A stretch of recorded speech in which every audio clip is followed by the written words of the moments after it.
Planning Board, and we have Russ Denver, Lynn Morbido, Ty Richards, and George Kingston present. John Torsha will not be here tonight because of a death in the family. Pursuant to Mass General Law, we're recording the meeting for the minutes, and LCAT is taping the meeting. If anyone else is recording this meeting, please identify yourself, your organization. Hearing none, we'll go right ahead. We have the minutes of February 19th. Has anyone had a chance to look at those, or are there any comments? I move to accept. We brought the February 19th minutes back to the table Yeah. because the synopsis of the Fairway Estates subdivision had been omitted, the Okay. discussion. And when I was reviewing the minutes to prepare my decision, I noticed there was some bit of an oversight. So they're back before you. Okay. We have a motion, do I have a second? I'll second it. All those in favor? Aye. Aye. March 19th minutes. Yeah. You should have gotten those late last week. A couple of days ago, we got Yeah, it. a couple of days ago. I read through them, I didn't have any comments, but I didn't either. is there a motion to accept? So moved. Do I have a second? I'll second it. All those in favor? Aye. And as I commented to Bethany, I'm really happy with the synopsis of the discussions rather than what we were getting before, which was a transcript. Okay, we have a site plan waiver for LT Design. Is Ms. Tondera here? Come on up. Talk to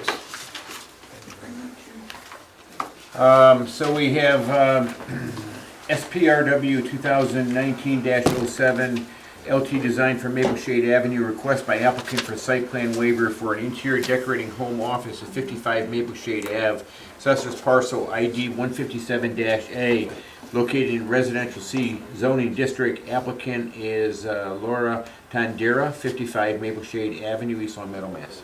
Hi. Tell us what you're planning on doing. So I've been a nail tech for 20 years, getting a little bored of it. So probably about 7 years ago, I started doing chalk painting, a lot of chalk painting, just people's furniture, for fun. Did a lot of my own. So maybe like 3 months ago, I started whitewashing fireplaces for a couple friends, and then one led to another, I put it on Facebook as a advertisement, and it's like every weekend I'm whitewashing fireplaces. I've done a couple kitchen cabinets, one in West Springfield and one in Agawam, and so I want to be legit Sure. and running a business. Okay, so this is just for a home office at your home, right? You don't have people coming there, clients coming, or you don't have commercial vehicles? No, Okay. no, I'm just, sometimes somebody will drop a piece of furniture off at my house, Yeah. and I'll paint at my house, but it's, I'm like small fries, Yeah. I feel like, but I wanted to just be legit and just say I have a business license. If I'm going to somebody's house and I'm whitewashing a fireplace, I did make a phone call to USAA, who I have my home insurance with and my car insurance, and asked them if I was going to take some insurance out for myself. Say I'm somewhere and I bang over a piece of furniture and it Yeah. covers me up to $1 million if I pay $40 a month. So I was going to do this first and then Yeah. sign up for some Sounds some good. insurance for myself. Sounds good. Okay. Any questions from the board? Hearing none, do I have a motion to approve? So moved. Do I have a second? I'll second it. All those in favor? Aye.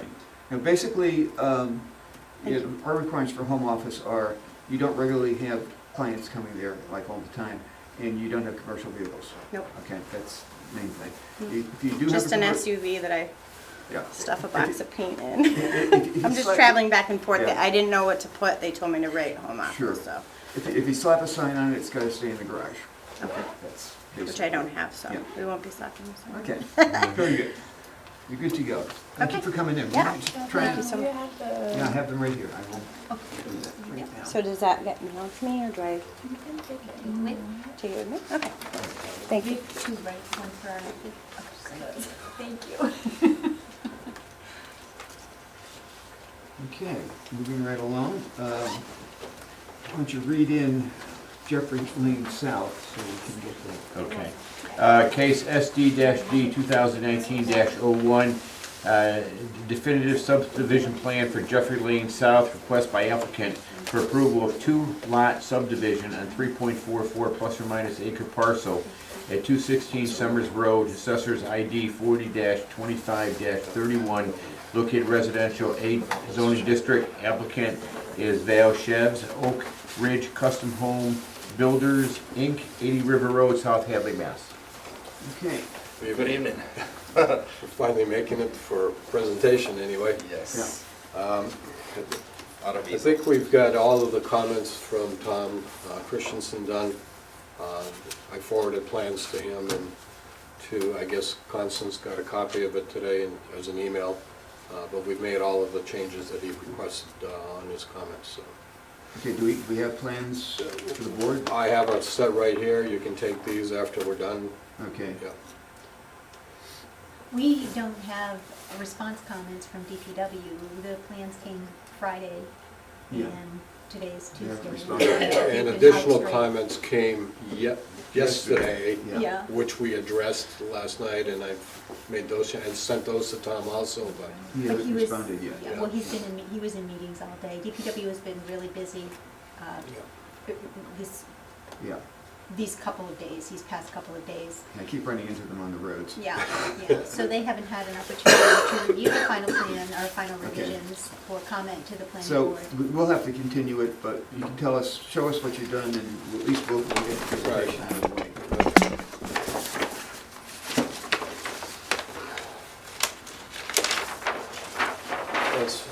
it was one single parcel of land off of Summers Road that we're cutting into 2 lots. The original frontage lot is on Summers Road with the old house on it, that stays the same. Our new lot would be off of Jeffrey Lane, and we're calling it Jeffrey Lane South because it's on the south side, because there's a north section that's being developed now. And that area is a couple of acres of land. We have some wetlands which we've addressed with conservation. We've already been before them and gotten an order of conditions for wetlands in order for us to be able to at least pave this roadway in this inside of our area.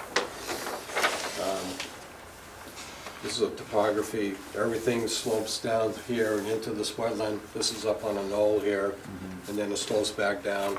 There's a little quarry pond that's, off our property, but it's up back in here, and we're not impacting any of that, so that's all been addressed. The comments from Tom, which were what we're doing with drainage, so we've added a catch basin with a leaching structure on private property that's going to be maintained by the new homeowner when they buy the property. We've reconfigured the paving area so that it's still outside of our 50-foot buffer for conservation, but gives the radius enough so that a truck can go in and plow and maintain the street, dump truck and so on. So those are one of the things that were addressed. He had us put in the details for the drainage structure. The drainage comps are done by Bob Caffarelli, a civil engineer. He used to be here in town, and he's moved back to the area. And of course, he wanted detail sheets, which is what the last comment was, which were some of these things here, the planting detail, roadway, easement detail, fire hydrant detail, those things. So those have all been added to the plan. So that's basically everything that he's asked for so far. Along with notes from Soil and Water, which we just put a note on there because it covers all of the things that need to be Requirements, addressed. yeah. Right, for paving and so on. Yeah, Yeah. good. I mean, that stuff may seem boilerplate, but it's important that it be there Right. so that Yep, it's on record. right. This being a public hearing, is anyone from the public which to talk about Jeffrey Lane South? Hearing none, I'll entertain a motion to continue this to April 14th. Can I ask a couple Oh, sure, questions? go ahead. So how many lots total? Well, it's actually one frontage lot on Summers Road, which is with the old house that was existing, and we're only planning one lot. It's one house. Okay. It's a lot of work for a Yeah. single lot. Yeah, okay. Right. Anyone else on the board have questions? Hearing none, So I'll make a motion to continue.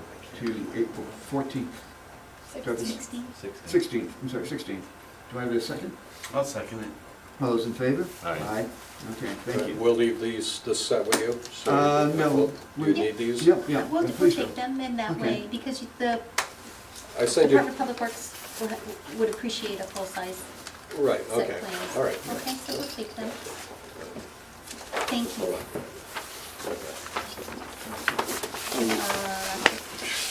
You wanna Fold- fold them? I prefer that you fold them, it's Yeah, just okay, easier. no problem. Thank you. Is this you? That's me. I love your Oh, plans. thank you. They're so well done. Can I bring you to other towns? Yes. We they don't like them so No, much? you really do nice plans. Springfield, for You one? do a nice plan. My compliments. And they're very tough there, so they have too many chiefs. Pass this over to Vicky. Thank There you you, go. sir. Thank you. You're welcome. Good night now. Thank you. Okay. So now we get to the fun stuff. We'll open the continuation of the public hearing on the mixed-use district. What's it, red? No, because we're... Yeah. Hello. Hello. How are ya? Okay, before we begin, you should have in your packet an updated revision of the boilerplate that I had put together. And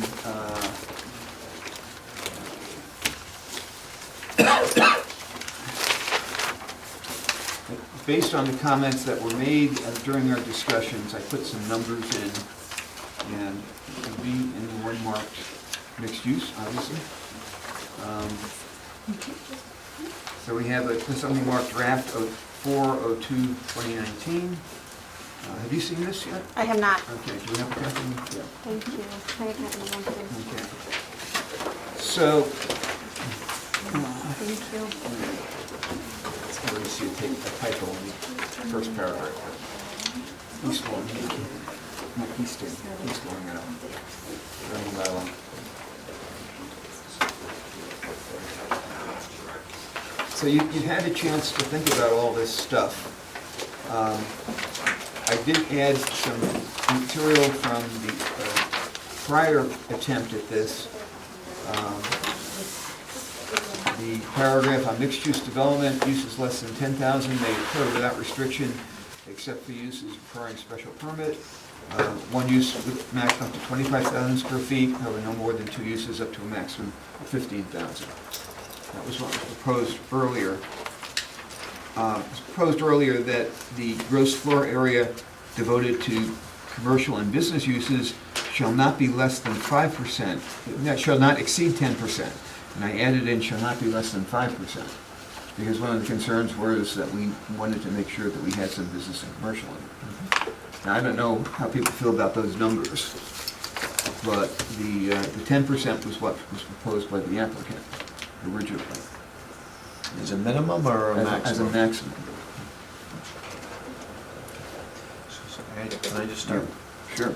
So I went out over the weekend and I actually walked the lot. Oh, good. Kind of try to put things into perspective. So here are just some thoughts. So I like the and I walked across the street and stood on the front yard of American Saw, so as well. So I like the concept of a smaller height in the front buildings, and I'm okay with a higher for the rear buildings. I don't know how we kind of word that. I'm all on board on the 20 acres or above. I did have a call after our last meeting from a property owner in town who tried to put in a mixed use. Or was it actually mixed use? It was going Well, for? yeah. In their words, it was mixed use. Okay. And was concerned that we were rushing the project, and I actually chuckled over that, Yeah. explaining to him for how long it was been. So I think 20 acres is an appropriate use. The height restriction, so I noticed you put 50, Yeah. fine, which I'm fine with, especially after the explanation that you gave about the spacing that you need between the commercial space and the residential as you're kind of building that. So that made perfect sense to me. I noticed you put your density of units would be What'd you have? 10 per acre, 10 per acre. based on the entire parcel. Yeah. So help me with this. So let's just say, the parcel at 330 Chestnut is how big? 40. 40. So you're looking to limit it to essentially 400 housing units. Right.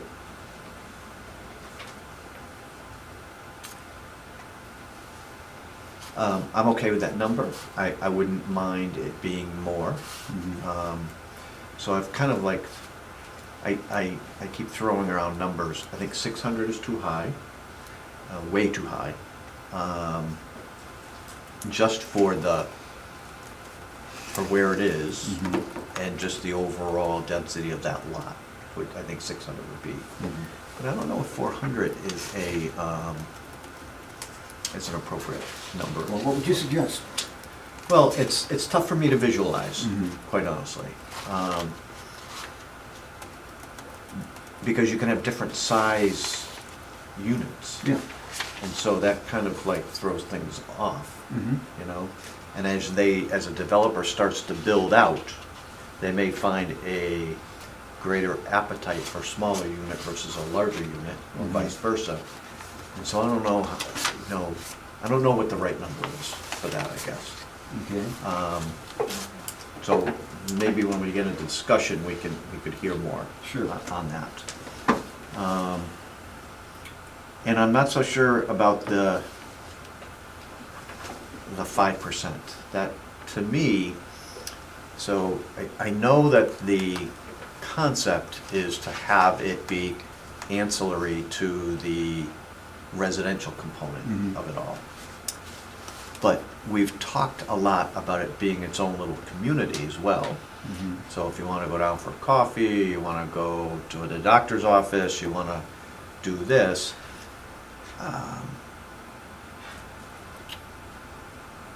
And I listened to my colleague to the left, wanting to make sure that we just don't have a big housing complex, Right. period. So I don't know if 10% is the right, I struggle with that number. Yeah. So whatever discussion we can have No, I think on that. one of the things to remember on But that. thank you for putting this together. Okay, one of the things to remember on that is that 10% was based on 600 units. And so it might be appropriate, if we're going to go for less units, to bump that percentage up to say 15 maximum and maybe 10 minimum. Just something to If think we about. go up or go down? Go up. Because there's less housing to be a percentage of. Yeah. Good point. So think about that. Yeah. I put in pretty much the same setbacks, 100 feet front, side and rear, side 50. George, can I just interrupt you and Sure, go backwards, please. go back a little bit again? Okay, total Do gross, you have other comments? No, go ahead. total gross floor area devoted to commercial and business use shall not be less than 5%. Yeah. It should not exceed 10% of the total floor area of the mixed-use development. And So what's- how many square feet do we think a generic project of this size could be? Square feet. It could be between 500 and a million. Okay. So 10% is 50,000. Yeah, 10% is 50,000 feet, 5% is 25,000 feet, 50,000 feet. Can't be one box, of course. Yeah. And if my memory serves me correctly, the original presentation was 50,000 for business/commercial, with one up to 25,000? 25, yeah. 25,000.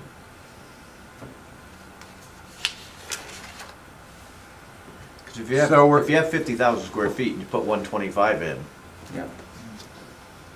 that doesn't leave a lot of extras. A lot of extra business to be, Well, if you got 250,000 square feet, you got 12,000 square feet of retailer Retail, that's not too much either.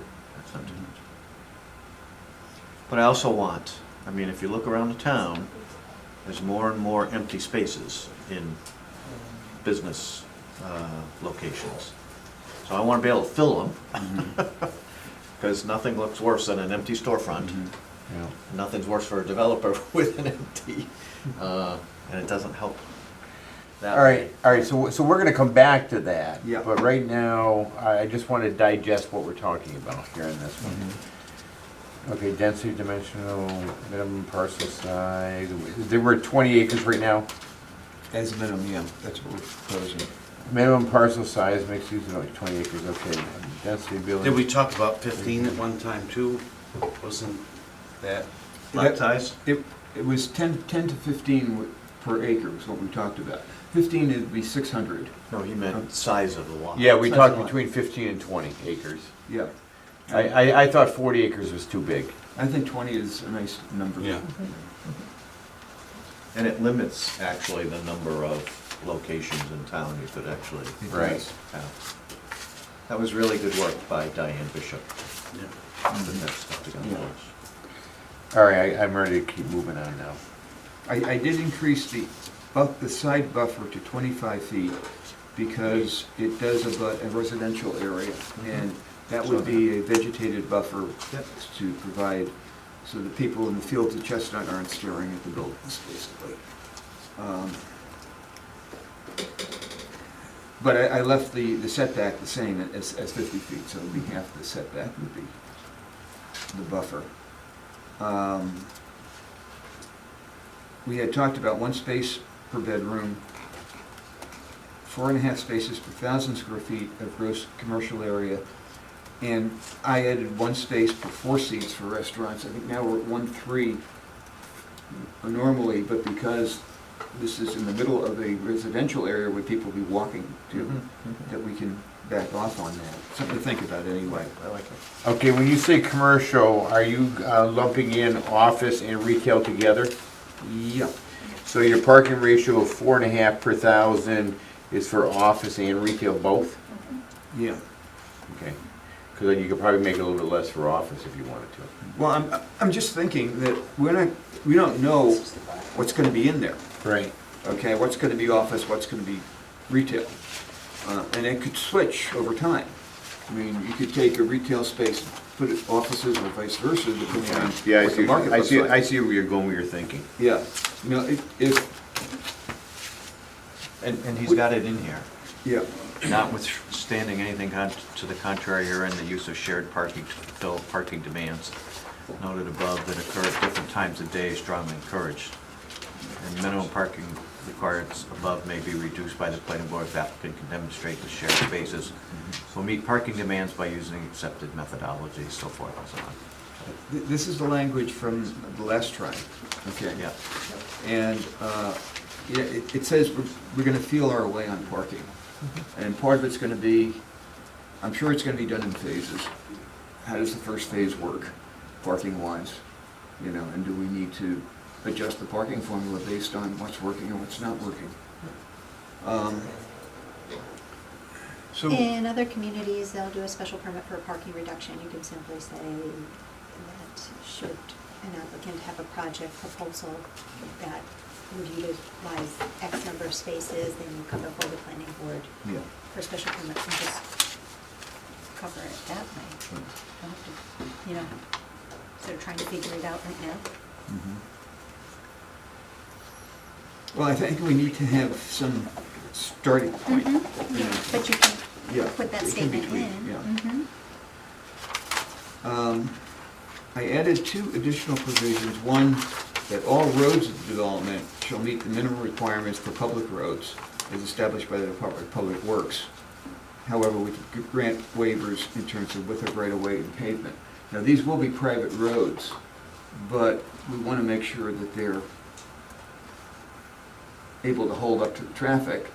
You know, if they were public roads, there would certain requirements in terms of paving and so on and so forth. I don't know if that's a problem for developers. I'd expect you'd want good roads in there. Okay. We'll overbuild it anyway. Yeah. And we talked about a bus stop shall be provided for public or private transport, which is just a matter of designating somewhere that's wide enough that the bus can park there for a period of time. We could do a bus bump out in the construction with the curbing, so that Yeah. you just, You know, I had thought originally about, I had first drafted this, I talked about setbacks between buildings and setbacks in buildings from the street. I think that's more under site plan review, where the developer will be proposing, you know, is this a front on the sidewalk, or parking in front, parking in back? How do they want it to look? It's different from what we have in the rest of town. So I think the setbacks should be part of the design review and the site plan review but, you know, based on the proposals that the developer has for that. If that makes sense to people.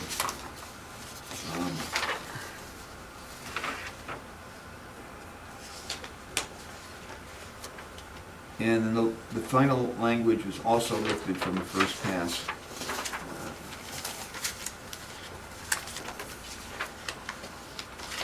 You lifted it, huh? Yeah. I don't rewrite things if I don't have to.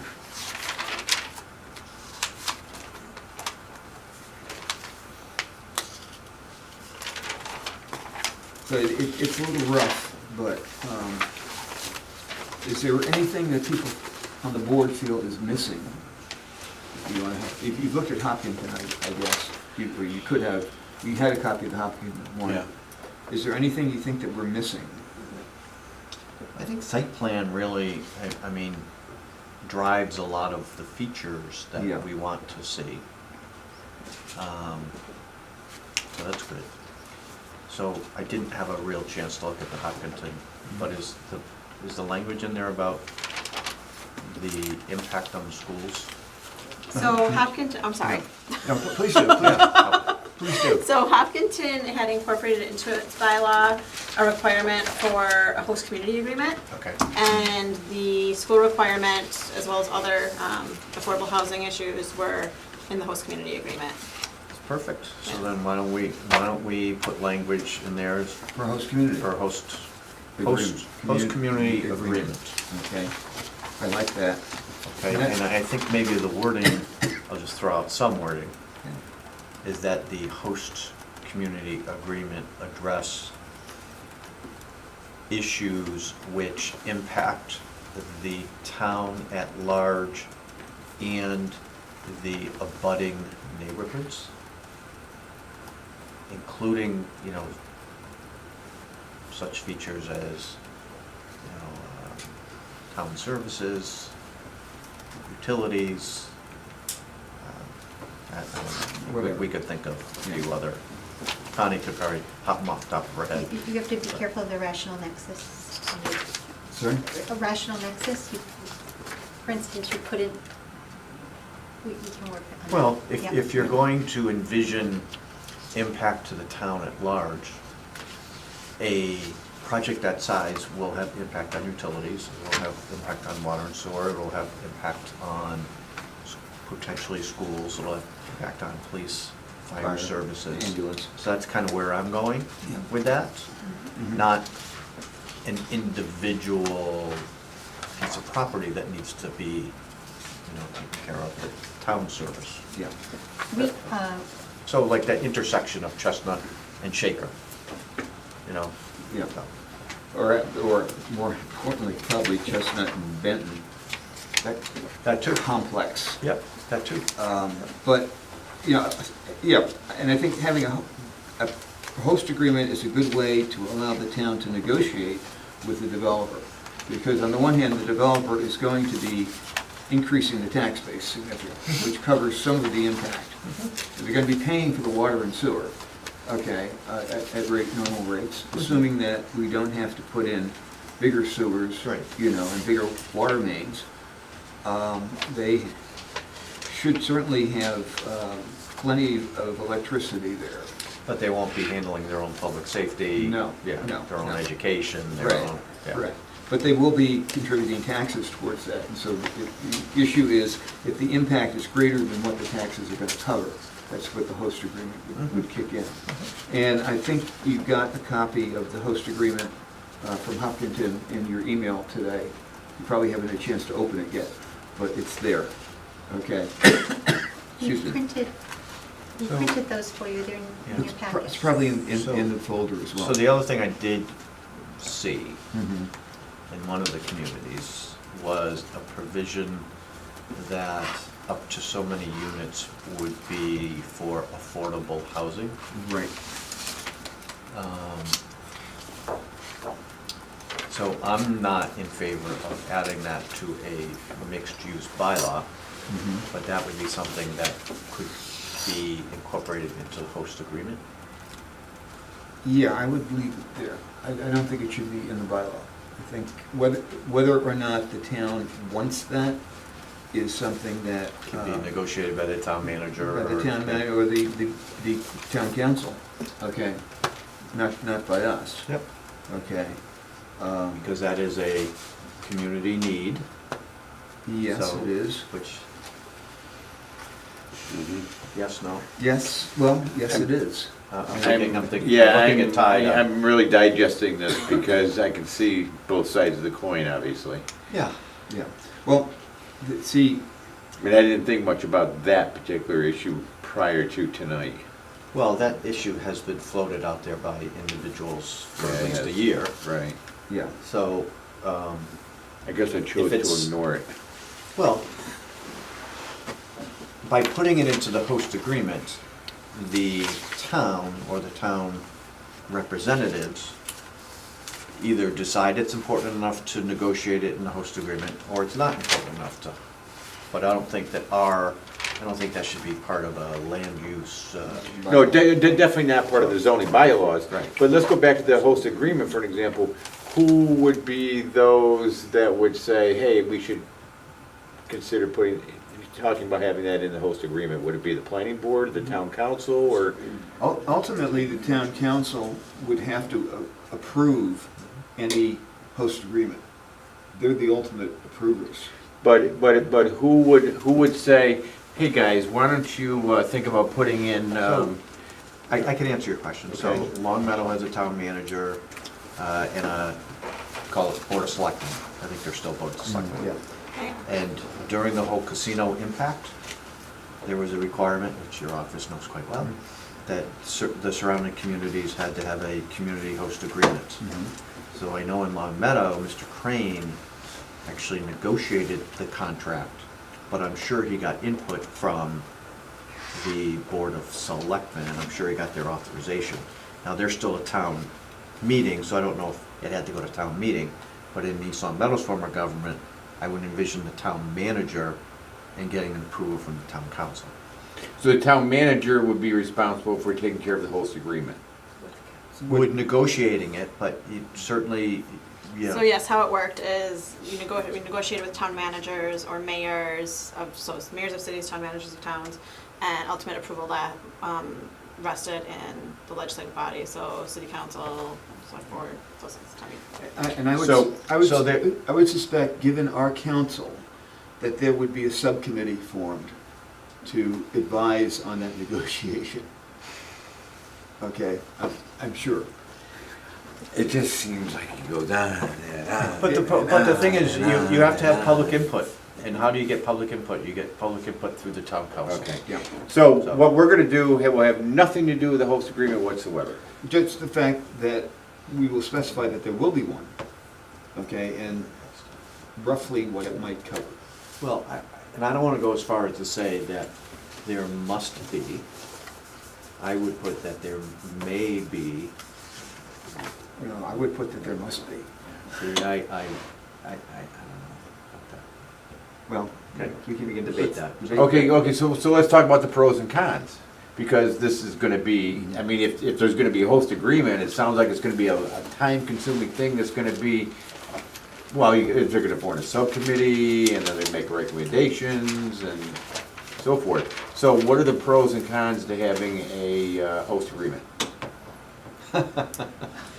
It all depends what side you're on, I guess. Of course. So for the Right now town, it's the ability to address concerns financially that the development may adversely impact the town on, and town services. And you then can have the developer assist in the resolving of those issues. So it gives the town a bite at the apple to speak up if it thinks something's gonna happen. Actually, That- mandate that. Mandate, yeah. That something negative is gonna happen that needs to be corrected to the town as a result of this project. Yeah, but I'll go back to the casino host agreements.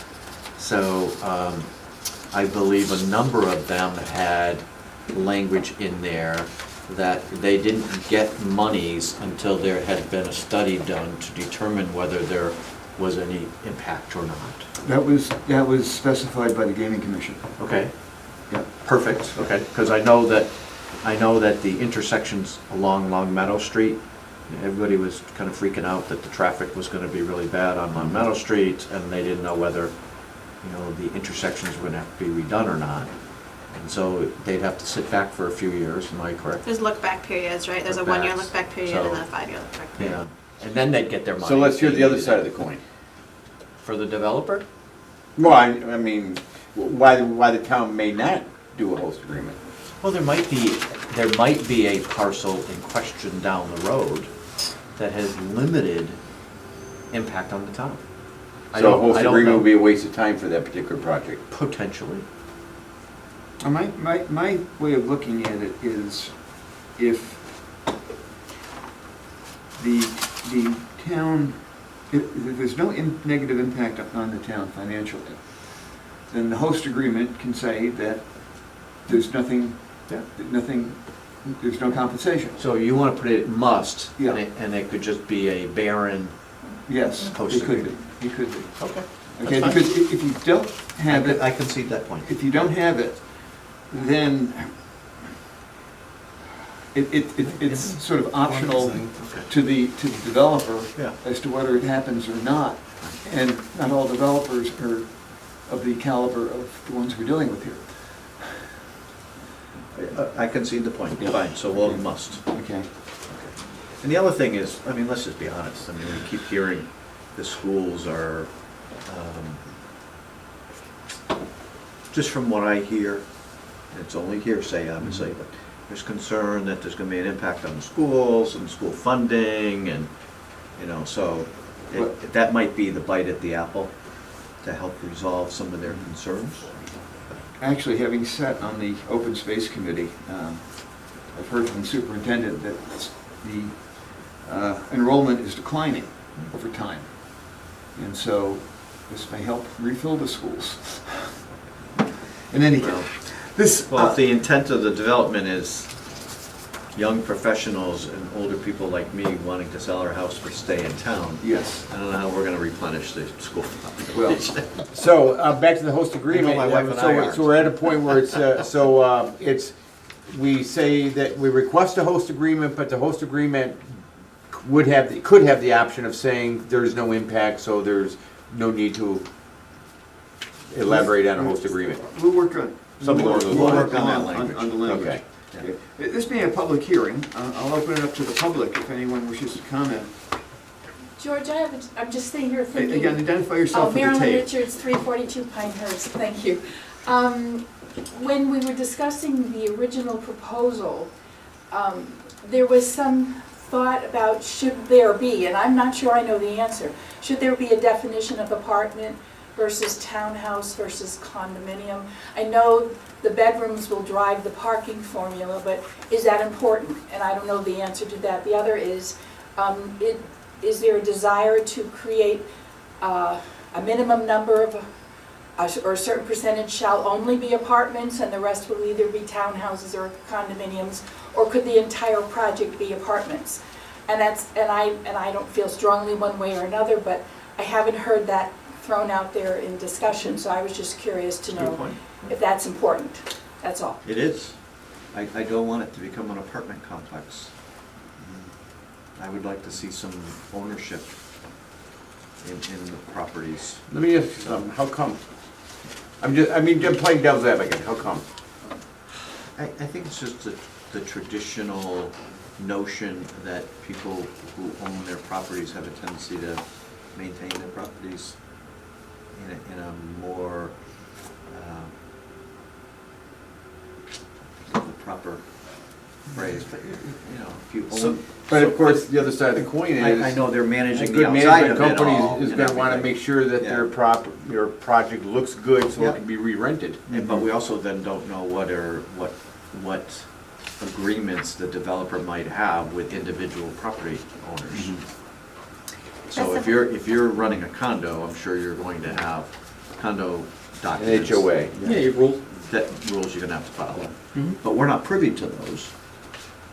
So, I think, that's all, I'm trying Yeah. to think of that. So if I may appre- just speak to, okay, so when I was in real estate many years ago, and I was showing property, condominium owners were prohibited, or condominium developments were prohibited under the financing agreements to lease more than, I don't remember if it was 30% of the units. So depending on the financing that they have for the development of these projects, the bank may stipulate to how many units may be rented. Also, I guess I would want to ask all of you, what you think market rate rental property in with attractive amenities is going for today for a one-bedroom apartment? So the property in, Marilyn and I know this, having sitting on the board of Brownstone Gardens. The apartments at right along Maple Road in Long Meadow, that back up into Enfield. Yes. I think those 1 and 2 bedrooms are $1,300 to $1,400 a month. You're off. I'm off. You are off. Are you in there now? I am actually in Ellington. 2,500, 2,500. 25 for a 1 bedroom? 2-bedroom. Two-bedroom. Ones are 17 19. Yeah. 19? So I will Well, I am divulge- way off. I With the will- garage. Yeah, so I will disclose where I live in Ellington. Okay. My development is probably 10, maybe 15 years old. I pay $16.25 for a one-bedroom apartment. So- And I think, and the reason I left my previous apartment in a renovated or adaptive reuse building in another town was because I was paying $13.25 for that unit, that's approximately half the size, and it was not well maintained. So you are going to find that you have people who desire property, we tend to call them quality tenants, who are willing to pay a little bit more. We may not like it so much, but we want to live in properties that are well maintained. We want to know that our neighbors are responsible. We have our exterior maintenance done, and we are responsible for the interior, just like a condo, just like a condominium association. But there is a pride of, not home ownership, but pride of property associated.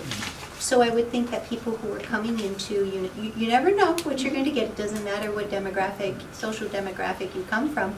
Some people come and they don't have good habits, and other people come from other sectors of the demographic, and they really do have this pride, and maybe they don't earn as much as the doctor, lawyer, and Indian chief, who leaves their garbage out for everybody to see. Whereas the little old lady has her broom out and she's sweeping everything and she's making sure everything's nice and neat and tidy, because that's what they bring to the table. So Yeah. But it's mixed use housing, mixed use development. So if you only have apartments and no condos, no townhouses, that's not mixed use. Well, I think I'd like you to think about how you would allocate that, because I have a feeling that a lot of that's going to be driven by the market. Okay? I mean, obviously, your mix is going to end up being what people want. Would not have an objection to putting in, kind of like we do with community preservation, okay? 10, 10, 10, and then the other 70 go either way, something like that. You might want to explain that to folks that tend to. Okay, the Community Preservation Act, we get money from the state and from our own taxes. And 10% has to go for affordable housing, 10% has to go for open space and recreation, and 10% has to go for historical. And the other 70% of that money can go to any of those three things. Okay, the mix depending on what the town needs. And so you could specify some percentage is A, some percentage is townhouses, some percentage is condos, and some percentage is apartments, and it doesn't add up to 100%, and then the rest of it gets distributed. You know, when you think about what those numbers might be, Creative, okay? very You know, creative. Right, like do it by unit type, that a certain percentage is townhouse, a certain percentage is, I'll call it freestanding multifamily, either apartment or Yeah. condominium, and a certain percentage is in a mixed-use building. Yep. You know, so you get the three different types of units, if you will. That's what I'm looking for. You know, a townhouse Yeah. doesn't necessarily have to be a for sale unit, but like my first townhouse was actually a rental. But I was 22 years old. But most of the time, a townhouse would be a for sale unit. And then a freestanding residential multifamily building could be either condominium for sale or apartment for rent. And then I would expect that the mixed-use building would typically be rental. And you get that mix of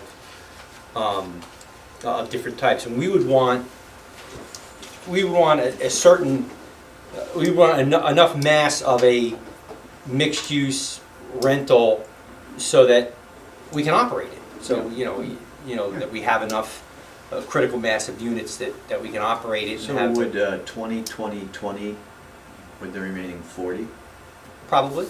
work? Okay. So like for the dimensions and the setbacks, would we have to break it down by each, like a single family unit?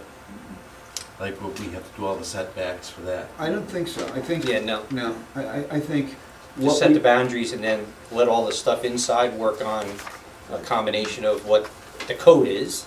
So the code has certain distances that you want between buildings for fire code and those types of things.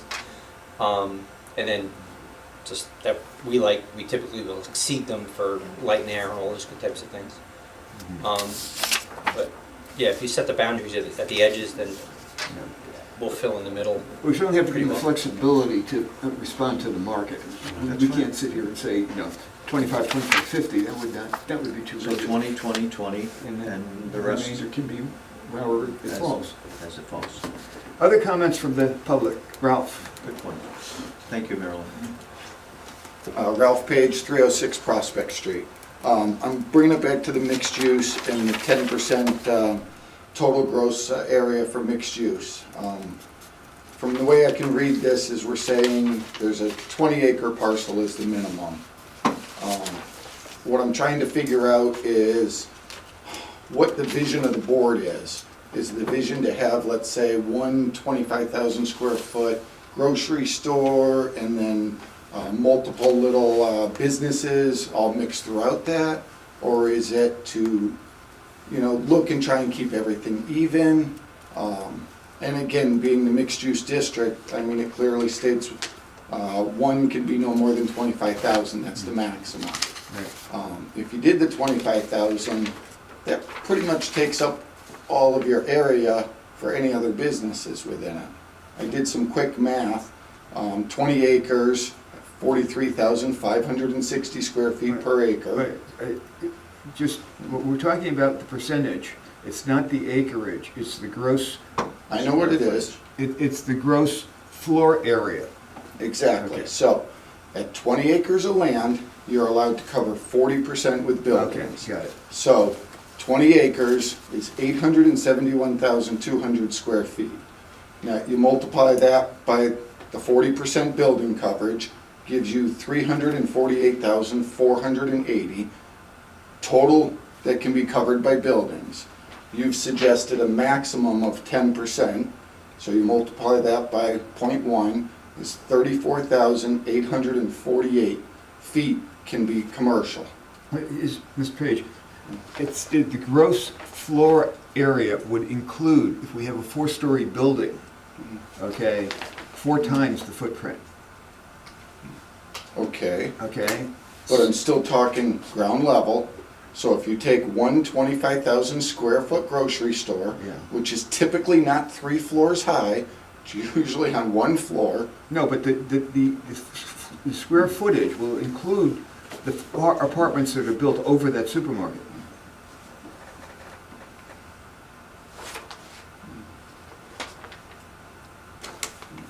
Okay, that's what gross square footage means, not the footprint. So you're even reducing it even more if you're No. counting that in the 40%. No, the 40% is footprint. Exactly. The square footage includes multiple floors on the same footprint. Lot coverage is footprint. Okay, but what I'm saying is a grocery store is gonna be lot coverage, because you're not gonna have multiple floors. Yes, you So- are. In a grocery store? The grocery store is on the ground floor, and you get 2 to 3 stories of apartments above that. Could you tell me where one of those is? Why don't you use I something mean, I've other than a looked at all grocery these, store? I've looked at Whole Use some Foods. other retails, just No, other I'll tell you retail. where it is, okay? Madison Avenue in New York City. Okay, you have a grocery store in the first floor of a 10-story apartment building. So are we looking No. to compare ourselves with Madison Avenue, New York No, City? but you asked where it is, where it's. I'm just saying, I mean, I'm talking in real, Yeah. I mean, chances are a developer's gonna put a grocery store on 1 floor, and if you take 25,000 square feet out, it only leaves you 10,000 left for commercial. I think you're misinterpreting this, but, okay.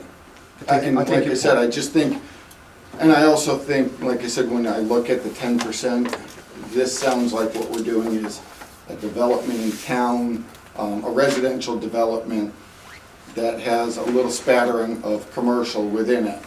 And I'm just wondering what the benefit would be for the whole town as far as the commercial aspect of Well, it. I think that the concept here, in my mind, okay, and I think this is, I don't know if everybody agrees with me or not, concept is that you're creating a village, okay, on this 40 acres, or 20 acres, whatever it is, you're creating a village. And that village includes where people live, a little bit of where they work, because you could have an office there, say if you're a lawyer, and your apartment could be in the same, or your townhouse could be in the same village. And then you've got the kind of retail, okay, and commercial that caters to the people that live there. So that if they want to get a gallon of milk, they don't have to drive 5 miles. They can walk downstairs and get it, okay? You might have some small boutique there, okay?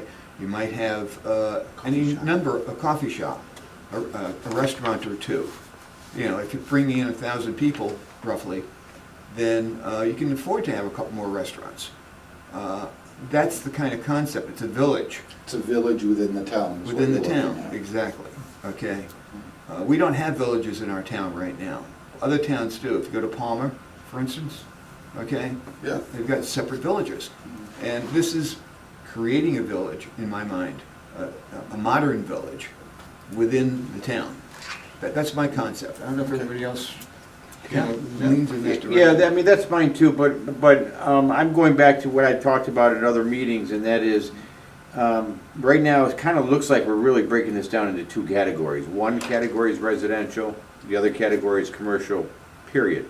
And what I've been saying all along is I wanted 3 uses, and I'm not being so generic with the term commercial. I'm breaking commercial down into retail as a category, office as another category. You know, there's others in the commercial category. And what I want is 3 of them. So I want residential, which obviously you're gonna get. And in the commercial category, I don't want just one use. I'd like some retail and some office, or something, so it's not a 2-use or a 1-use or a 2-use project, but a mixed use, so I've got three different uses on the same property. Well, when you were talking about that 2 weeks ago, that's not what I took from your comments. I thought you meant residential, business, and open space. Oh, no, I was never thinking open space. No. I'm a developer, come on.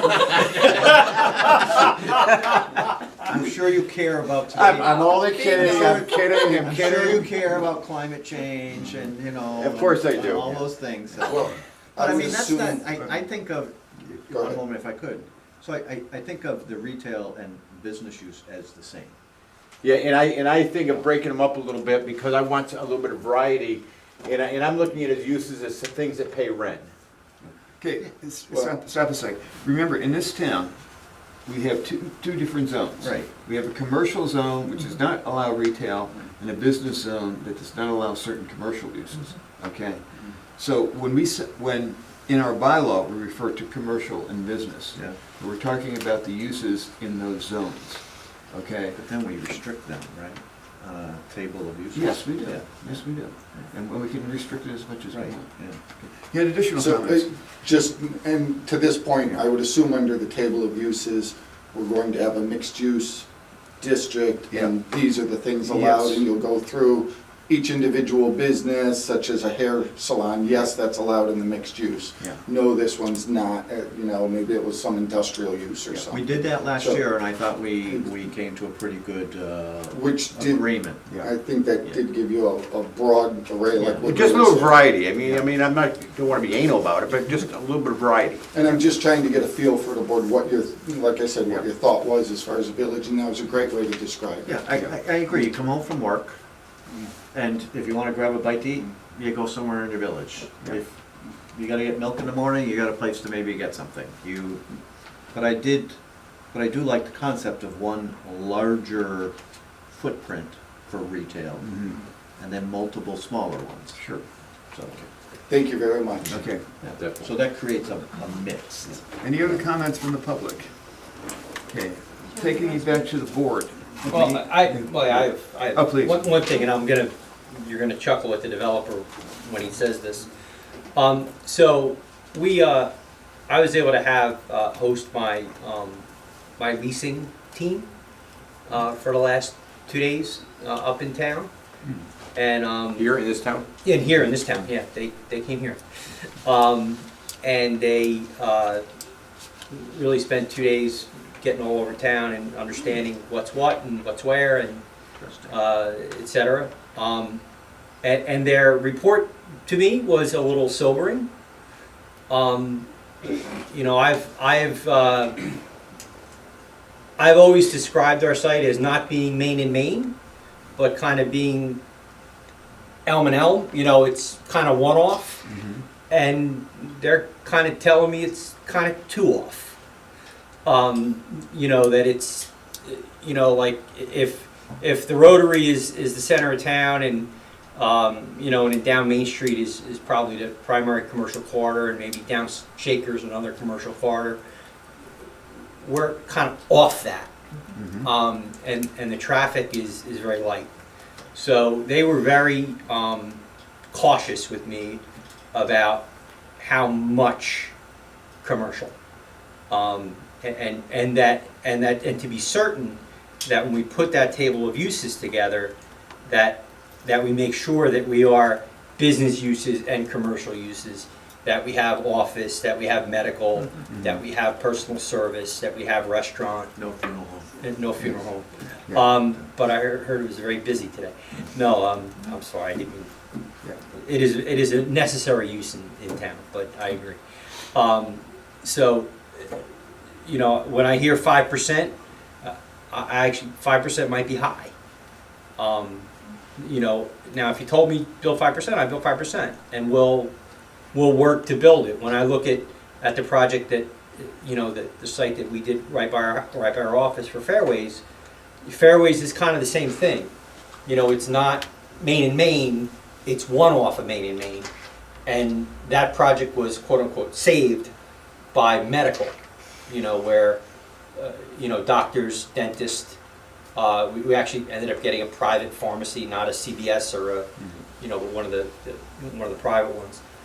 You know, but again, I want to be very, you know, I've always been very, very frank with the board. So I was a little surprised by that how light it was. And then you talked about for rent, so when we talk about the an apartment, for example, that is renting for $2,500 a month for a 2-bedroom, that apartment is usually somewhere between $2 and $2.50 a square foot per month for rent. The retail and the restaurant rent, et cetera, that we're talking about for this area would probably be about half of that. So if you take $18, between $15 and $18 a square foot, and you break that down to a per square foot monthly rent, it's on the order of between $1.30 and $1.50, per square foot per month. So again, it's very light. So in this case, truly, the residential will subsidize the retail and the restaurant and the service and the office, et cetera. Now again, I've always said to the board, and this is true, that we treat the commercial like the clubhouse. It's an amenity to make our project different and to stand out and to be that unique place that folks are going to want to live and work and do those things. But again, I wanted to share with you what our commercial folks came up with, and what they saw around town, what rents are. If the center of town is at the $2, $2.25 a month rent, we're going to be 30% lower than that, being off of Main. We'll get it done. Again, I think that niche of medical is going to work. I think we'll get the service uses. I think we'll get a boutique that likes a spot or whatever it is. But it's not a slam dunk retail spot. No, I agree. And that we need to work together on that, with the table of uses and those types of things. In terms of, interestingly, and it's funny, Russ, you said there actually isn't a whole lot of vacancy.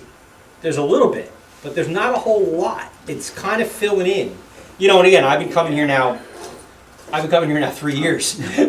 Bay State just opened their new medical complex on Dwight Road. Right. And essentially, the building that most of their services were in is empty.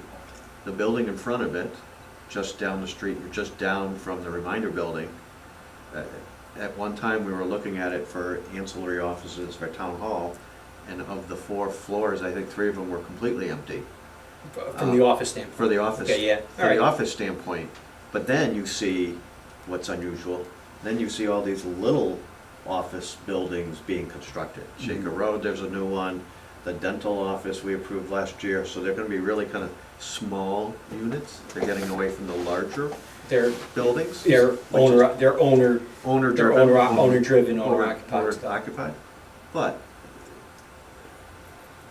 as far as retail and service, we're really healthy and there's very little vacancy. And where the real plus is there's no more retail space that can be created in Long Meadow. And a lot of the retailers are calling me all the time saying, hey, have you got anything in East Long Meadow? Because I can't do anything in Long Meadow. Right.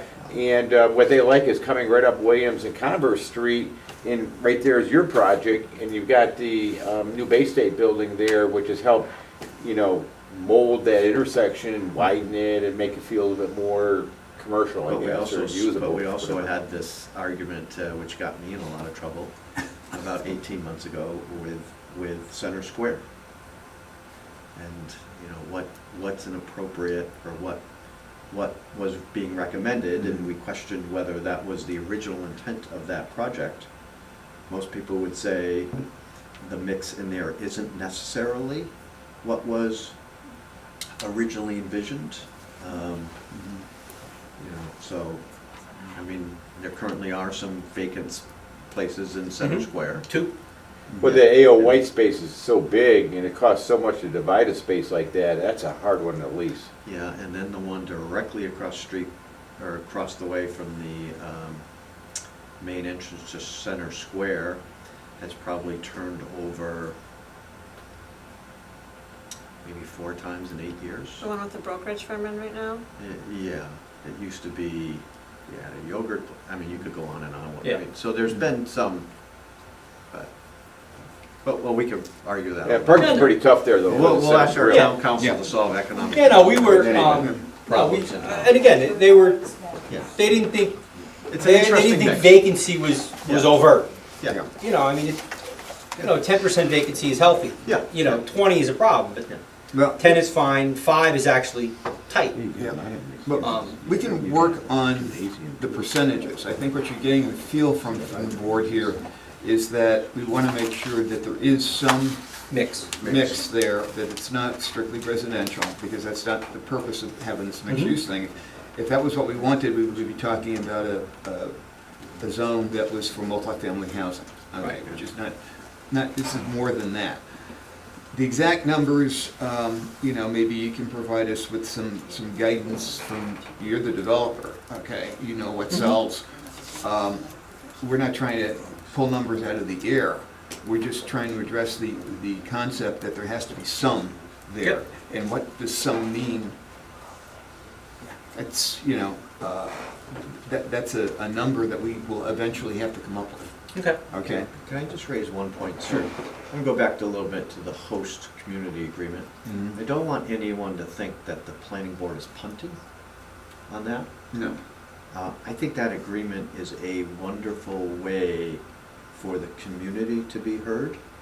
That's why I asked who was gonna write it, because I was concerned about the same thing. Because I don't think that that should be within our purview. If we're asked, I'm sure we will give recommendations on what we think might be Yeah. addressed. But I think that it's an opportunity for the entire community to weigh in. And it could be elected officials, other department heads, the community groups at large. And because the project will be one that will not completely change, but will, you know, I think reinvigorate the town. And, you know, so I don't want anyone to think we're punting No, on that. no. Yeah, I was concerned about that, too. Yeah. One quick thing and then move on. On the commercial uses, I'm talking broad brush, big brush. I mean, you know, we've got gymnasium, health clubs, we got all kinds of uses we haven't even talked about here that, you know, as far as I'm concerned, fits within there, just to make it look like so it's not 100% residential. That's all. That's all I'm saying. Yeah. Yeah, and the retail world is evolving as always. Sure. Even the fitness world, you know, it's everybody used to think of fitness as, you know, you had the big fitness center, you know, like an LA Fitness or whatever, you know, 25,000 square feet, and now it's a lot more of an Orange Theory or a what's the cycle one? Soul Cycle? Soul Cycle or, Yeah. you know, those types of things. You know, it's hot yoga, it's, you know, again, that are a lot smaller things that are starting to focus in, so, you know, There's an again, Orange Theory. it's opening up that. Yeah, we don't need a big dead horse, just variety's all I'm talking Yeah, about. yeah. John, did you want to touch on thoughts on height or density? Well, density, you know, we proposed, you know, originally we were at 20, then we went to 16, and then we went to 15. And then I think we said 10 to 15 here, and I think somewhere in the middle is the right number. You know, whether it's 10 or 12, you know. 12 and a half, you got 500, that's, you know. Yeah, nice I was number. thinking 12 and a half or 12, Yeah. a round number. I'd be fine with that. You know, if it went all the way to 10, I would say 10 plus any desired affordable housing that arose, you know, to provide for it. But again, I think that's the right, Yeah. the right math. Yeah. 12 and a half Let's sounds just, Yeah. let's just be different heights, you know, Yeah. again, I think all one, I'm hearing loud and clear, all one anything Yeah. is not desired, but if we had a range of heights where we had 2-story townhomes, 3-story townhomes, we had, you know, Up to the 50, yeah. you know, up to the 50, you know, we had, you know, 3-story mixed use, 4-story mixed use, you know, whatever. That type of range and variety, it sounds like that would be a good thing, and that works, that works just by the different uses. And we need to remember too, what we're doing with the bylaw is putting in the parameters, the outside parameters. When we start talking about a specific project, we're then looking at special permit and site plan, okay? Which allow us to put conditions other than those that are Right. the overall parameters. So what we're trying to get to here is to get to something that gives us the overall parameters without getting too specific, so that we can then move on to looking at specific project proposals. Okay, and I think that's important. And I'm sorry, I didn't weigh in on one, actually the parking, the one per bedroom's great. Actually, the 4.5 actually works overall because a straight office would be lower at a 3. But if you did a medical type of thing, it would actually be closer to a 5 or a 6. Retail at 4.5, it works well, even 4 works well. But again, you pop a couple restaurants in there, that slides up. So again, I think that range of 4.5 is good, and the 1 for 4 seats again is effective as well. So I think both of those provide the right range. Again, the other thing the retail guys, the leasing guys talk to me about is, don't constrain yourself on parking for the mixed use. That share. We're going to have a good share and do that, but let's make sure we have a base of commercially available parking so that we don't get squeezed on a use where, all of a sudden we have one restaurant, we get a second restaurant, and we're squeezed. When that's really, if we could get 2 restaurants or a coffee shop and a restaurant, that'd be a great thing. We could have the tables out front and that little bit of buzz. Yeah, but again, these are minimums on parking, okay? Yeah. And you can always put more parking spaces. Right, We won't and we will, Yeah. but they're, for the parameters, they're good. Yeah. I think they're in the right range. Can I just say one thing? And I guess it's not a question or just kind of putting it out there. Because George, you touched on just the special permit with the site plan review, which it is what it is. And which I've noticed through the rest of the bylaws that I was looking at, it's kind of in line with what Yeah. they do. But I will note that a lot of the other, or all the ones that I've looked at, are overlay districts. So, thoughts on that, Tom? Well, we went round and round on this before, I know. And the thought was that it's harder, in some ways, it's harder to change a parcel from one district to another than it is to put an overlay district. That was the argument that we had, okay? And so this would give us more control because it would be, to replicate it elsewhere would be a zone change, okay? And the overlay district did 2 things. An overlay district still allows the initial, whatever was there initially, The underlying the zoning underlying use. use. And there was strong feeling from the council, as I recall, that leaving the underlying use of light industrial was not something that they wanted. And I remember we went round and round on that, and you finally agreed that we could remove the light industrial use. Okay. I will say, George, what Yeah. I acknowledge as to what initially happened, but, and I know Meryl can probably attest to this too, in the subcommittee meetings with the town council, some of the members, thought, well, maybe we should just leave it industrial, because industrial is coming back, and they had that thought in theory. Right. So I don't know if you remember that at all, maybe Don saying that. Leaving industrial? Yeah, And as the underlying zone? right. And then allowing a mixed use by right in the table No, of wouldn't be uses? by right, he would do special permit, right? But in Same the deal, table but of with the- uses. And the concern was then that we had a number of industrial sites, i.e. 40-acre parcels, that could, I want to do a mixed-use development, and it's in the table of uses, and the fear was that we would lose our industrial garden park, which was you know, an amazing thing that our town created. So that was how that was responded to. So my concern is getting to town council and then, Yes, I understand. and I think it's in line, you know, all the other, We've addressed a lot of their concerns. right. Yeah. Yeah. Marilyn? Just one other comment in connection with what John was saying about the 4.5 spaces per 1,000 square feet of parking. Originally, the formula for the planned business development, which is our Center Square project, was 5 per 1,000. And that's how the project was created. And after it was created, we got the sense that there was a need to allow the tenants to grow a little bit, but the parking restriction was holding them back. And so with research on the then planning board, we realized that 4.5 would be a better formula. And so we went to town meeting and changed the formula to 4.5 per 1,000 because it's a combined use.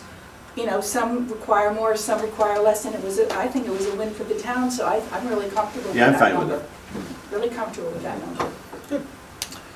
Well, I think we've talked this out for the moment. We certainly have made progress tonight. I would like to rewrite the draft, incorporating a lot of what we've said, okay? I think I've got good notes, and we'll get the minutes hopefully fairly soon. If, in fact, if we could get a draft of the minutes, okay, of this section of it, more rapidly, and then it wouldn't be final, it wouldn't include everything that we talked about tonight, but at least this section, so that we can work on something to bring back to the board that maybe a lot closer to where we want to be. So what's our schedule moving forward? Connie laid out a schedule here. You asked me to provide a timeline? Yes. So I have, take the best of what we have seen and draft bylaw, combined site plan approval with special permit by May 7th, 2019. Schedule a combined meeting with town council for May 21st. So why do we need that? Well, perhaps, well, again, this is just. I'm just asking, yeah. I'm putting it out there, Yeah. it's up to you entirely, but there was some dialogue back and forth about should we meet with town council, should planning board meet with town council in a joint session before you have your final draft, let them weigh in, so that when it does go for a first public hearing, or should I say, goes to public hearing So- for planning board. So could I recommend? Yeah. I mean, I like the idea.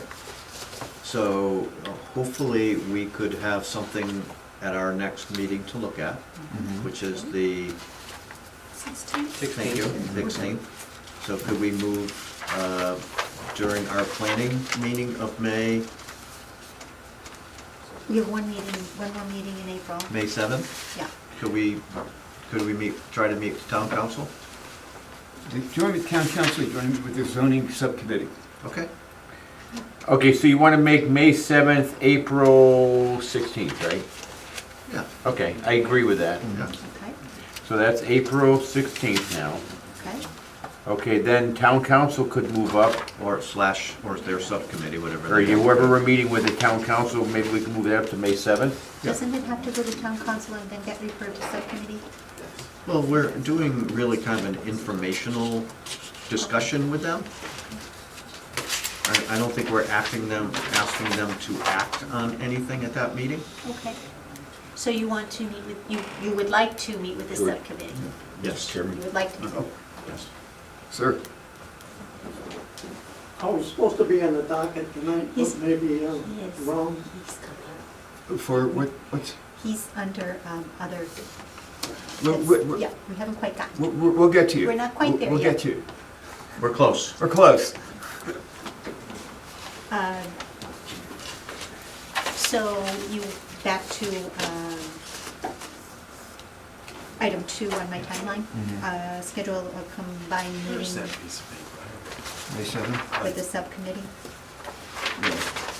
May 7th or May 8th? Well, we have to find out when their meeting, right? Or do you want to invite them to our meeting? I would invite to our meeting, which would Invite be, them to our meeting? is that the Okay. 8th? That would be May 7th. Okay. Okay. Okay. Let me double check that, calendar-wise.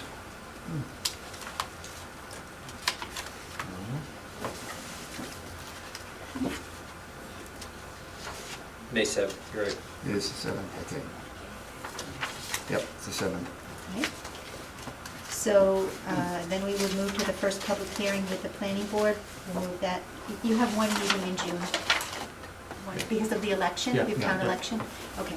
So you'd like to move that June first public hearing meeting May 21st. to May 21st? Yeah. Yes? Yep. Okay.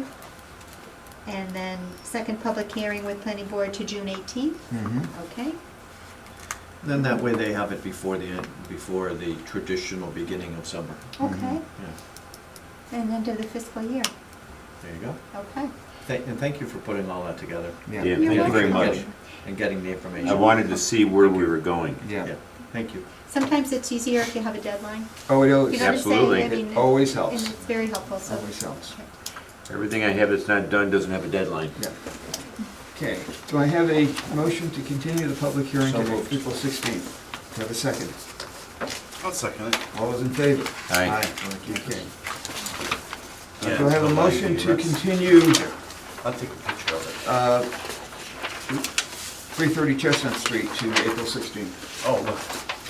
Do I have a second? I'll second it. All those in favor? Aye. Okay, moving right along. Citizen petition for accessory dwelling units. So let me explain what happened here briefly. I had, do Excuse me, is that what you're here for? you want to move Mr.?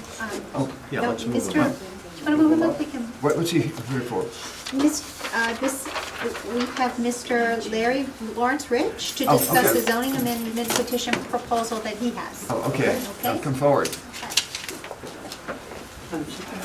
Yeah, certainly.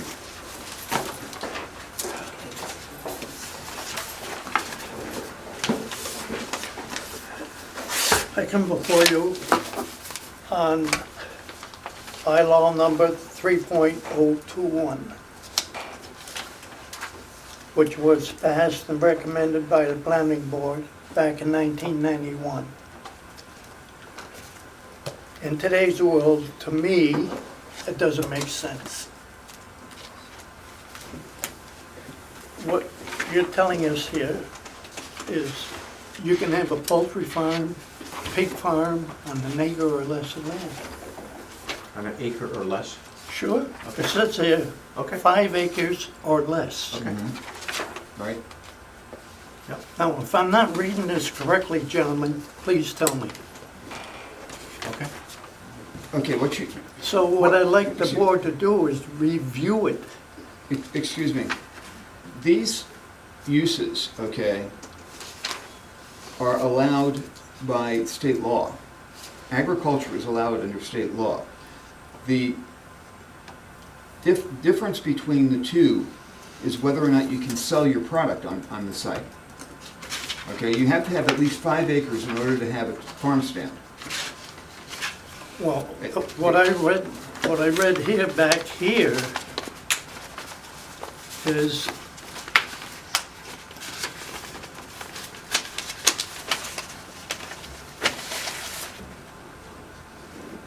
voted and amend the zoning bylaw in comprehensive manner by fully deleting the existing zoning bylaw. And the existing bylaw is 3.020. Right, that. That's bylaw- eliminated. No, wait, what do you, I don't know what you're talking about. So this is, Mr. Rich is talking about the table of uses. Right. So what is permitted under the table of use in that particular zoning district? Right, So we have a bit of a disconnect. And I believe what Mr. Rich wants to petition is that the planning board update the bylaw to read that pot-bellied pigs may not be allowed as pets in the town of East Long Meadow.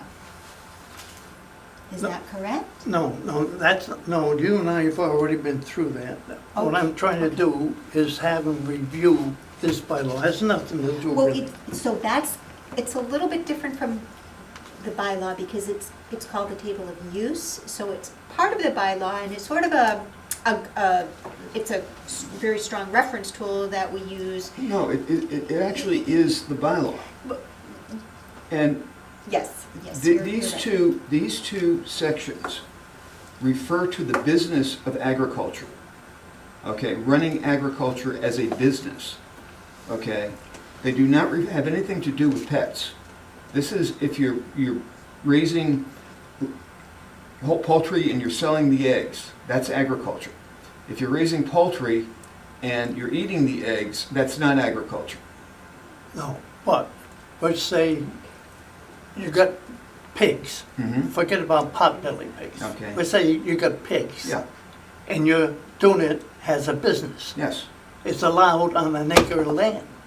That's what I'm trying to point out. yeah. This is state agricultural law. The state says you're allowed to farm. On an acre of land, Yes. then why don't you take out, why do we have double A and A zone for? Because if you have more than 5 acres of land, you have the right to have a farm stand. Okay, if you have less than 5 acres of land, you can only have a farm stand if 90% of the products sold have been raised and produced on the premises. That's I why there are guess 2 of them. I'm just interpreting it wrong, I guess, because the way it reads here, you can have a pig farm on 1 acre of land as commercial. Yeah, What's that? yes, that's You're state saying agricultural yes. law. You can, you just can't sell the pigs. In residential area, Yeah, that does not make sense. all our residential areas are built on what was once farms. Our whole country was farmland at one time. Sure. But when people started moving into residential areas, you're bringing in diseases and everything else when you start talking that way. But the people you're talking about are not in the business of raising pigs. They're raising pigs for the fun of it. No, I'm That- not that's talking pets. about that. I'm talking about, let's forget about the pot-bellied pigs as Okay, pets. we have a pig farm in town. It's probably about 20 acres. You have a pig farm here in town on 2.7 acres. Wait, you're telling me that that's a farm now? Those are not pets, that's a farm. It's a farm, 2.7 acres. Are they selling the pigs? Yes, they're selling the pigs commercially. Okay, then they're agriculture, they're covered under state agricultural law. Okay. But I think where we have to look is under the general uses in the table. I think this is where the restriction is inserted in our table of uses, amended to the table of uses. For instance, commercial kennels, okay, under general Mhm. uses. They are not allowed in any of the districts. Right. Okay, so we know what we have in kennels. We have dogs, right? But the commercial kennels are not allowed. So I think where Mr. Rich is going is he wants to put under our general use category, pigs of any kind as pets, and restrict ownership of pigs as pets in But town. that's not a zoning issue, that's a health issue. That the health department might put a general bylaw in about pets. Okay, so Okay. this is what we're trying to Yeah. help Mr. Rich get to where he wants to be, with the goal being, help me to protect my home from having swine as neighbors. That's a health department issue, it's not a planning issue. So is that what you want to do? No, No? Oh, all I want to do is have you people review this and bring it up to date. So we can certainly review this, Mhm. and we can review what the, I mean, what the interpretation is, and see whether it's required under state law or not. We can certainly do that. All right, so my question to the four of you is, so you live in Double A. Would you like your neighbor to have pig pens or chicken farms on an acre of land? Would you like them for a neighbor?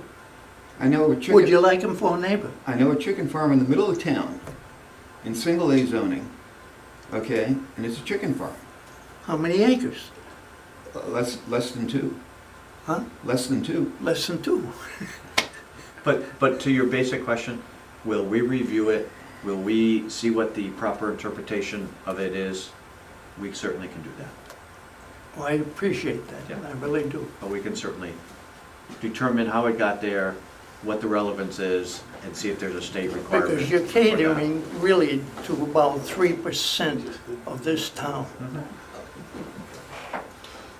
And I think we can be able to tell you whether we're restricted by state law or not.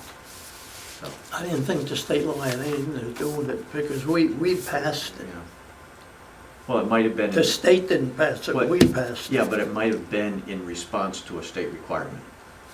Because the state does, the And state it could zoning have law. been in response to special, Could be, yeah. But these uses are all about farm stands. That's all they're about. which is, you're referring to as state law. No, the uses in here Yeah. are all about farm stands. That's what they're there for.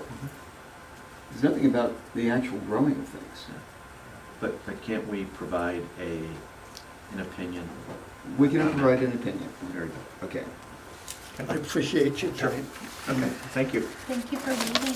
Thank you. Okay, moving right along.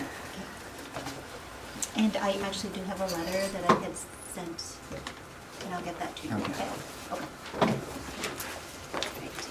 So, moving right along, petition for accessory dwelling units. Okay, so Tell us what happened. of course. So,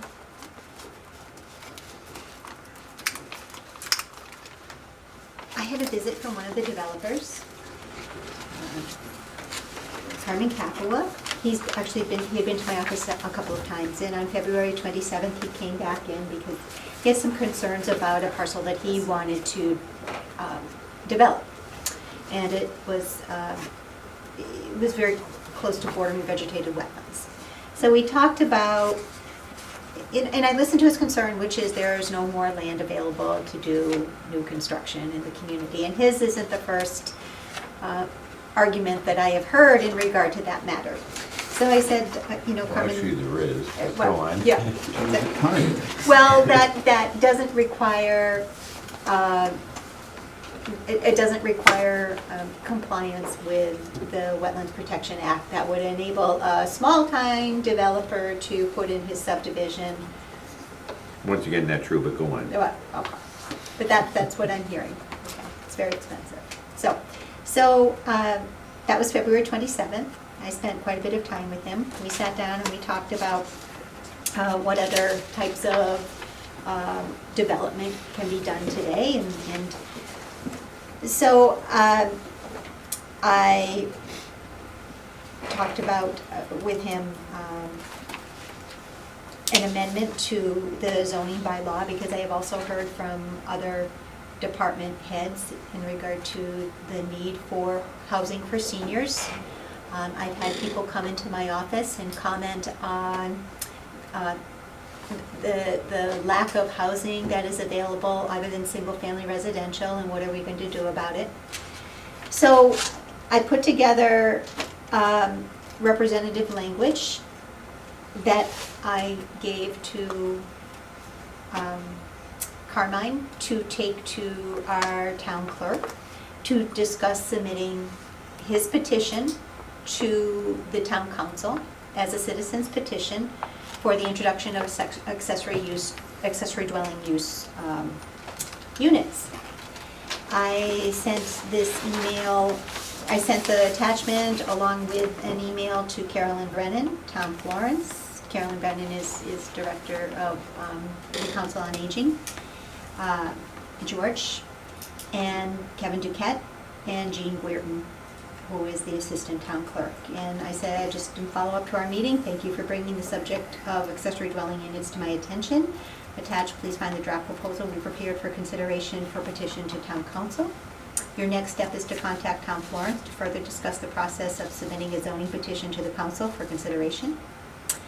I would be pleased to include it in this meeting if you so desire. Also, the planning board chair, George Kingston, may have some additional insight to offer at the end of this week. To share, do check back in with me on Friday, which he did. And Carolyn Brennan, Director of Council on Aging, may also be of assistance in connecting you with other like-minded folks who are interested in fostering support of an accessory dwelling unit zoning bylaw. Give her a call. I look forward to working with you. What was the date of that email? That was February 27th. February 27th. And then, so I had a response later on that day, and George, you said you glanced over this and had 2 quick comments. Stay with the ADU throughout and do not use the term guest house, because there were several terms that are used for accessory dwelling units. And I forwarded it at your directive to the fire chief, Tom Morris said. And I said simply just letting you know what is coming forward for our planning and community development. And Caroline responded the next morning and said, thank you. And I guess there was a miscommunication because I was scheduled, well, Carmen was supposed to be scheduled for the town council meeting, and there was no citizen petition ready to go. So even though I tried to communicate effectively, I think sometimes in the enthusiastic reception of certain ideas, information is misinterpreted. So we do have a citizen, we have several people who are interested in the community to introduce accessory dwelling units. Where does Miss Martin come in? Who? Miss Martin. Who? Martin who? Christine Martin? She's not on this. She is on what we submitted to the town council. Where do you see that? Contacts, Christine Martin, town resident. Carolyn Brenna. Oh, I'm sorry. Yes, She was this is one of the people who came into my office to discuss that she was a Is she the person who the petition was submitted under? I told him to contact her because she was interested in Did she having submit the place. petition? No, this was a dialogue, George. This Yeah. was a means for a group of people who have come to my office to gather together and discuss submitting this petition. So What- all I did was put them together. Was the petition actually submitted? No, So who submitted this to town council? I sent this verbiage. What do you have?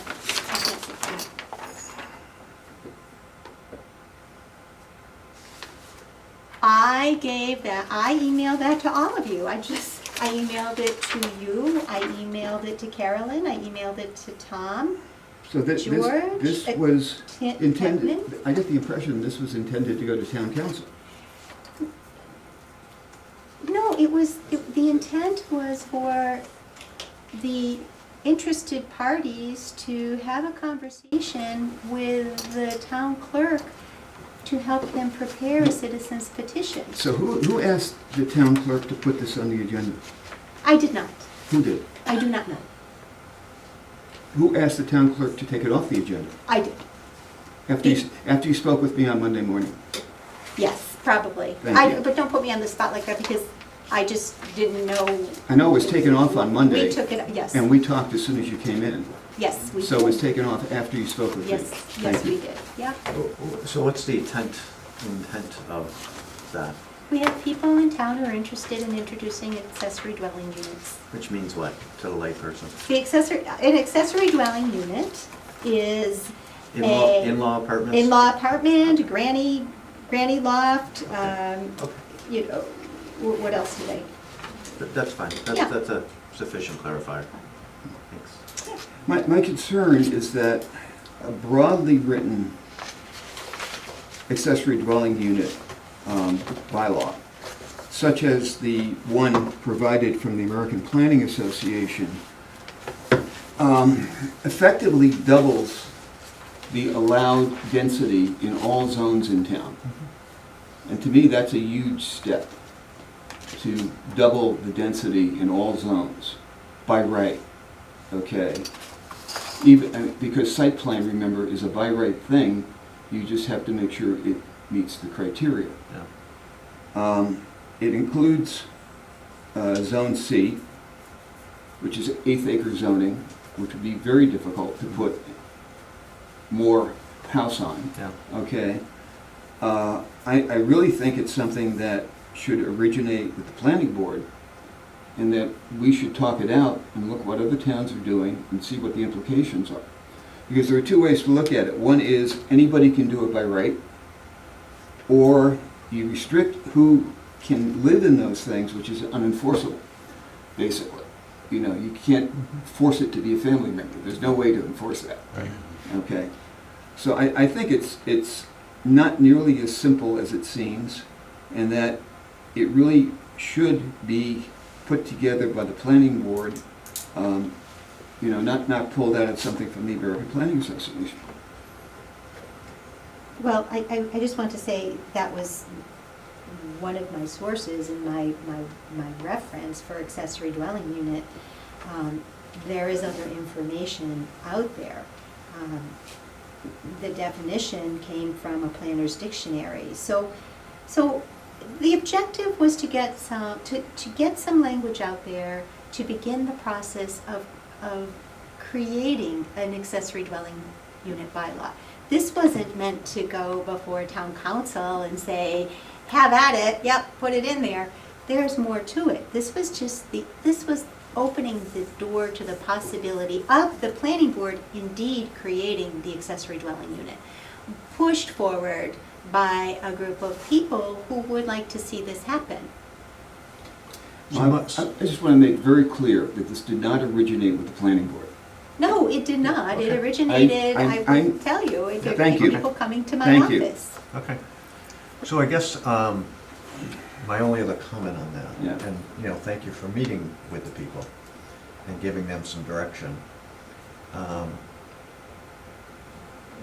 I'm a little leery of them taking your work and making the leap that because you are the director of planning and community development, that you've endorsed it. And so that is of a concern, because there is then a misrepresentation that you've supported it and that you've kind of run it by the planning board to then present it to the town council. So I'm a little leery on that component. I think I would be better, my opinion, that you at least show them the mechanisms that they need, at least the process that they need to follow for them to then present it to town council or to the planning board. Rather than help, I guess in their words, they would say that you helped write it. And I think that creates a wrong impression on the support of it. That's all. And it's a point well taken. I do want to mention, when petitions, you know, citizen petitions go to town council, I mean, we just had an example previously that went to town council before it was referred to the planning board in regard to mixed use. That was the vehicle. It went to town council, and they did not have a bylaw. They were saying, hey, we have this idea now, we need to elaborate on the proposal that we are introducing to create a mixed-use zoning district and amend our zoning bylaw. It's actually the same process, and it is under our state law for how do you submit how do you create a zoning bylaw. Well, these are the mechanisms. You can submit it as a citizen petition, you bring it to town council, the planning board can submit this particular zoning bylaw, which ultimately it would get to that point where it would be submitted. Any zoning bylaw is submitted through the planning board. Let me take that back a step. Generally, it is, unless in the past it would go before town meeting, and sometimes the planning board was in support, or sometimes other times it wasn't. So, you know, we have people who are interested in creating accessory dwelling units as a means of meeting our housing needs in the community. And I did send it to the chair. So I guess I don't want to belabor the point. Can we move to the next item on the Yeah, agenda? let's do that. Nothing from the Conservation Commission? No. Okay, master plan? I wanted to bring the master plan back into focus. I had an email inquiry from somebody who wanted to know more about what was going on. And Denise and I had a conversation this week in our meeting, and I have learned through a workshop that I attended at the Citizen Planner Training Collaborative in regards to the solicitation of request for proposal, that you don't want to put that request for proposal out until you have a firm figure. And so my thought was we could put the proposal out and see what kind of a response we would get to crafting the master plan, and that just doesn't fly. We've already submitted the capital planning budget for review, so it's too late to do that. So I think, and I did have a question from the chair in regard to creating a master plan subcommittee, study committee, steering committee, however you want to describe it. And also at the CPTC, I had a nice conversation with the Lexington planner, and she did complete her master plan update in 18 months. They met every other Friday for a year and a half, and they updated the master plan. I sent an email to Pioneer Valley Planning Commission to see if they had a Word document for the update that was done in 1996, the partial, I've forgotten what the title is right now, I'm sorry, I don't have it in front of me. So at least we might be able to get a rolling document going, and because our 1976 document was typewritten, and who knows where that is, and it was probably done on carbon paper anyway, and you can't amend something like that. So I'm trying to push the project forward. I understand that there were some concerns about the survey that were brought to my attention that I had put out there back in the summer. So I ask you now if you would like to form a subcommittee, create of people who are interested, you feel might be interested, and we can get the process moving forward. My recommendation was that we form a committee, okay, similar to what we did for the open space and recreation plan. And my feeling is that it ought to have certainly someone from the planning board, probably someone from DPW, because they are integral to any kind of master planning. And you know, maybe a citizen or a business owner to provide that kind of input, and whoever else. I think we need to think through who should be on the committee. Someone from the town council? That would be great if we could do that, you know. And just to get the process moving.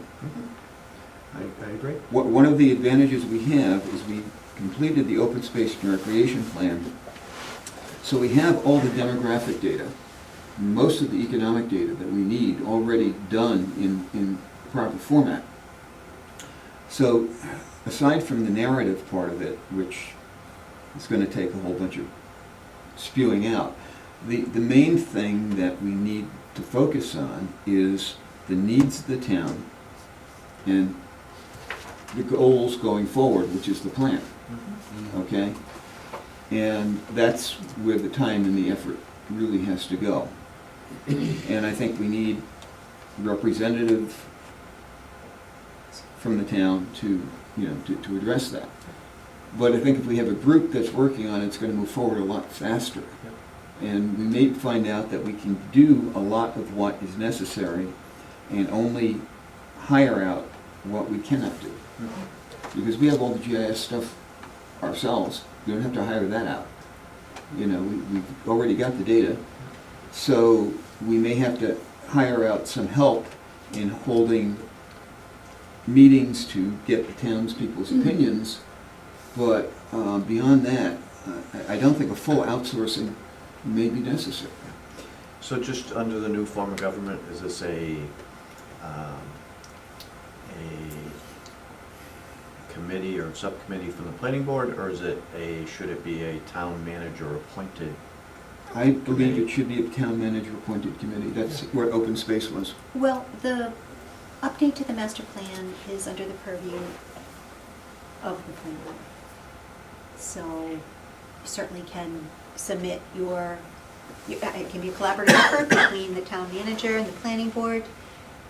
I think we But this should is- probably, if we think it's a good idea, I think we should communicate with the town manager Right? that we believe it's an appropriate committee, Mhm. you know. We can kind of, she can appoint you, Connie, to oversee it, but I would think the appointments would probably come from the town manager. I think she might value your input if there are people that you feel you've heard might be interested in working on this. I could think of 2 people tonight. Yeah. Yeah. Do you want to share those names with the folks?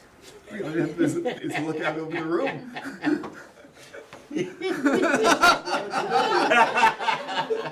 No, another planning committee? No. You have to be a resident of the town. John and Jessica. Yeah, Property owner? there you go. That's right. Actually, Business owner? he is a property owner and he is a Yeah. businessman. Yeah. You certainly could have, Yeah. But I think we should, I agree with you, George, so if you need some type of vote, that we recommend that the committee get started and. Would you care to make a motion? So moved. Do I have a second? I'll second it, George. All those in favor? Aye. And I would ask Connie that you would draft the note to Denise, but I would like to see it before it goes out so we can do it collaboratively. I would in fact like the note to go out over my signature, so, but I think we can work on it together. Because it is under the purview of the planning board, and as chair of the planning board, I should be the one asking. It was well written though, the master plan. I love it. Yeah. It's like a historical document. Oh, it It is. was incredible. It is.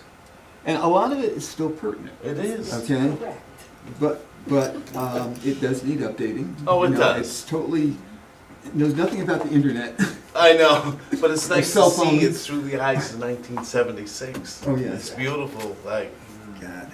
what people were thinking. Some of it's come to fruition That's right. too. That's It's right. real. I was in 3rd grade. In 1976. no, you Don't were age not. me. You were not. to try this. That was just starting That was college. the end of my first year in the Air Force. So I would like to, born yet.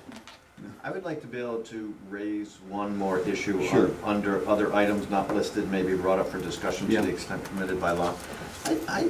If you tell me if you think I'm correct, but I would just like to be able to inform the public that the planning board, that the individuals on the planning board serving as planning board members were, had a court complaint filed against us by Pride Fuels over a decision that was made by this board almost 2 months ago, Yep.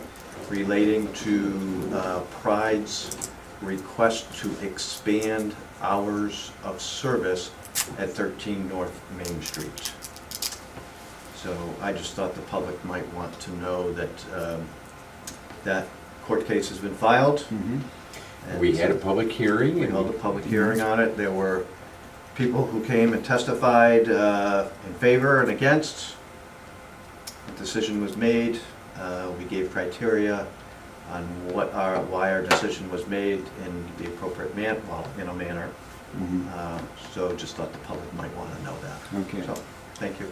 And I would like to remind you that since we're in litigation on that we should not be discussing it further. Great. Just thought I'd let the public Right. know that. But no, letting public them know that record. this has happened, that's good to know. Yep. That's good to know. And before you adjourn, Complete Streets training. So we are adopting, we're in the process of moving toward adopting complete streets. Bethany and I will be going with Tom Christensen from the DPW on May 15th for training, so that we can say we are now ready to be